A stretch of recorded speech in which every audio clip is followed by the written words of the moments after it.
చాలా సంవత్సరాల తర్వాత మ్యూజికల్కి సంబంధించి నైట్ జరగడం అనే సాంప్రదాయం మళ్ళీ మొదలైంది. భీమ్స్ గారు ఈరోజు హీరో, కంగ్రాచులేషన్ సార్. గోదావరి గట్టు ఇంత పెద్ద సక్సెస్ అయ్యి అన్ని మిలియన్ వ్యూస్ వచ్చిన తర్వాత ఈ మ్యూజికల్ నైట్ ఇలా నైట్ జరగటం, అందులో శ్రీనివాస్ గారు రండి, కొంచెం టెన్షన్గా ఉంది నాకు కూడా. ఈ కార్యక్రమానికి మీ స్పీచ్ తర్వాత మా స్పీచ్ ఉండడం చాలా ఆనందంగా ఉంది.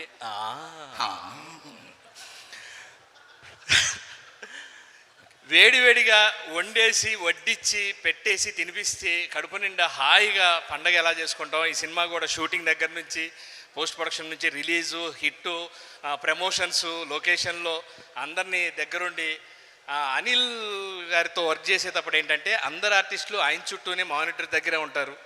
బ్రేక్ అయితే ఆయన క్యారవాన్లోనే ఉంటారు. ప్యాకప్ అయ్యి మళ్ళీ రేపొద్దున ఎప్పుడు వద్దాం అన్నట్టుంటుంది.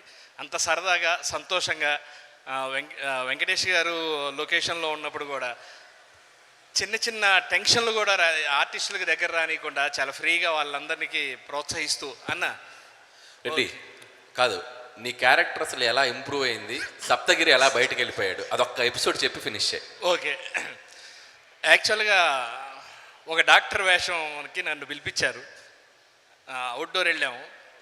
ఆ రోజు సప్తగిరి కూడా వచ్చాడు. తర్వాత నైటు వెంకటేష్ గారు లొకేషన్లోనే అడిగారు, అబ్బాయి ఎందుకు వచ్చాడంటే ఇంకో క్యారెక్టర్ ఉందండి, వెహికల్ మీద వచ్చి తీసుకెళ్తాడు. ఓహో, ఇంకో క్యారెక్టర్ కూడా ఉంది అని అన్నారు.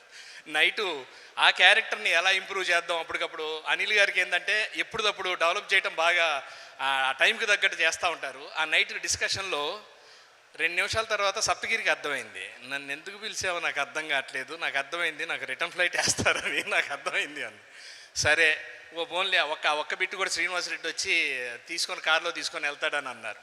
అలా వచ్చిన సప్తగిరి వెనక్కి వెళ్ళి నన్ను ఆ ఇంటర్వ్యూల ముందు వచ్చే సీన్ నుంచి చివరిదాకా నా క్యారెక్టర్ పెరగటం, థ్యాంక్ యూ వెరీ మచ్, అంతే. నీకేమైనా మిస్ అయ్యాను దాంట్లో.